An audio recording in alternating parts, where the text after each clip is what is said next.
अनेक प्रार्थना पर यज्ञकुंडर जन्म याज्ञसेनी थिले द्रौपदी। अनेक तांको पांच पांडवक स्त्री पांचाली रूपे मध्य जानती। परिस्थिति पड़े निज धर्म को धारण करने को जाई एपरी एक जिनिस को आलिंगन करने द्रौपदी। किंतु कौन आपण माने जानिचंती पांच पांडवक स्त्री हेबा परे तांकर वैवाहिक जीवन केमिति कटिथिला। नमस्कार, मु आपण मानक अनामिका आपण मानक स्वागत करुछि आउ एक नुआ अध्याय को। द्रौपदी पिता द्रुपद तांको विवाह पाई स्वयंवर आयोजन करथिले। एही स्वयंवर रे अर्जुन जने ब्राह्मण वेश रे पहुंची स्वयंवर विजेता होइथिले। अर्जुन एवं द्रौपदी विवाह समय पांच पांडव एवं तांको माता निजर परिचय लुचाई ब्राह्मण वेश रे जंगल मध्य रहुथिले एवं भिक्षावृत्ति करी चलुथिले। पांच भाई जहाँ भिक्षा मागी आणुथिले ताकू माँ कुंती सम्मुखरे रखी देउथिले एवं माता कुंती सेही खाद्य को पांच भाई मध्य बांटी देउथिले। से दिन ठीक सेही परी संध्या समय रे पांच भाई द्रौपदी को नहीं निज कुटीर को आसिले एवं कहिले माता देख आमे आजी कौन आनिछु।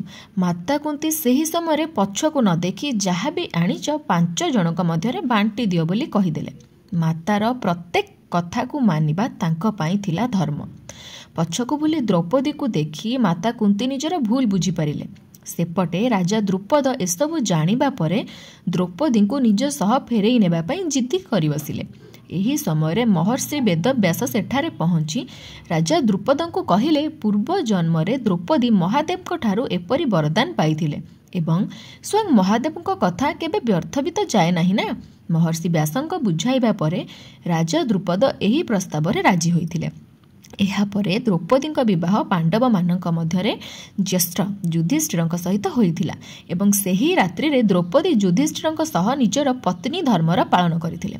एहा परे द्रौपदी विवाह भीमक सहित हैला एवं द्रौपदी सेही रात्र रे भीमक सह निजर पत्नी धर्मर पालन करथिले।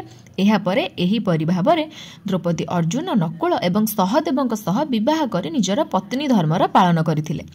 महादेव द्रौपदी को पांच पति पाइबार वरदान देबा समय एहा मध्य वरदान देथिले जे से प्रत्येक दिन निजर कुमारित्व को फेरी पाइबे, जोथिपाई प्रत्येक दिन द्रौपदी पांडव मानक कन्या रूप में ही प्राप्त हेउथिले।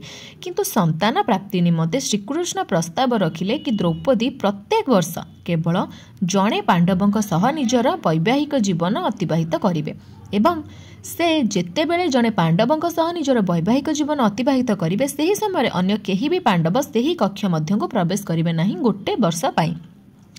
एहीपरि भाबरे द्रौपदी पांडव मानक सहित निजर वैवाहिक जीवन को अतिबाहित करथिले। वीडियोटी केमिति लागिला कमेंट रे कहिया को भूलिबेनी एवं मो चैनल न्यू अपडेट पई मो सहित कनेक्ट रहया पई मो चैनल टी को सब्सक्राइब मध्य करनेबे रहिली। नमस्कार।